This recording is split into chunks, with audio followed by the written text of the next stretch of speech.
The songs sung by the girl groups need no introduction. Watch a movie, walk into a supermarket, or turn on the radio, and you'll encounter one of their records. Maybe your heart leaps, maybe you crack a smile, and for 3 minutes, you recall the more tender parts of life. But what's the group's name? Who sings this song? The girl group sound is a genre of rock and roll that got its start in the mid-50s and carried on until the mid-60s. This oral history presents an account of the people who sang, wrote, created, and popularized this generation-defining genre. Just as now, when you hear Chapel of Love, He's a Rebel, or Will You Love Me Tomorrow, and the groups are nameless, so too, in their heyday, were they treated as interchangeable and faceless, beautiful girls to be switched around and replaced at the whims of managers, record producers, and songwriters. The singers who voiced this music were just girls, some as young as 12, and they had no expectation that their first forays into the music industry would propel them into the rest of their lives.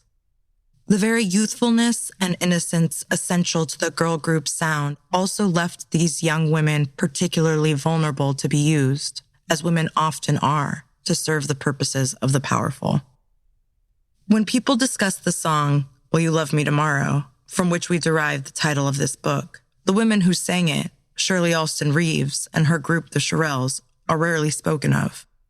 Instead, we applaud the songwriters, such as Carole King and Jerry Goffin, and the producers, such as Luther Dixon.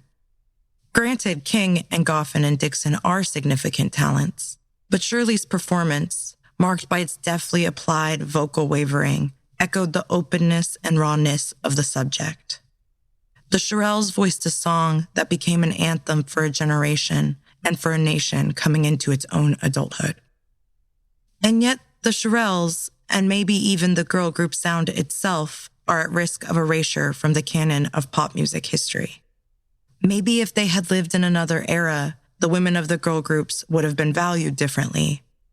But many of the young girls who started these groups were considered fleeting investments by the music industry that gave them remarkably shortened careers, and by a society that expected them to retire in order to have children and work closer to home.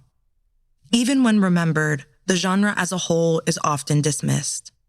Some think of the songs as silly, frivolous, the first genre of popular music made to appeal to teenage girls.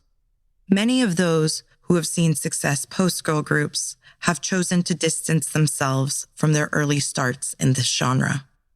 When the music has been written about, the women appear in the shadows of producers like Phil Spector and Berry Gordy, who are frequent subjects of new books and documentaries.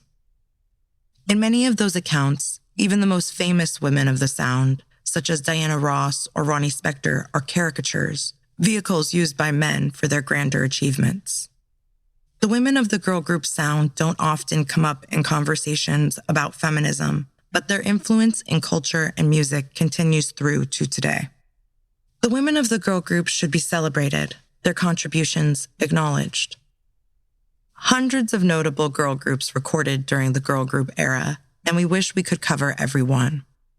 If you are interested in an encyclopedia of the groups, please check out our friend John Clemente's project, Girl Groups, Fabulous Females Who Rocked the World, an incredible and meticulous listing of groups of the era. A few things to keep in mind while listening to this book. This is an oral history based on over 100 interviews that we did between 2019 and 2022.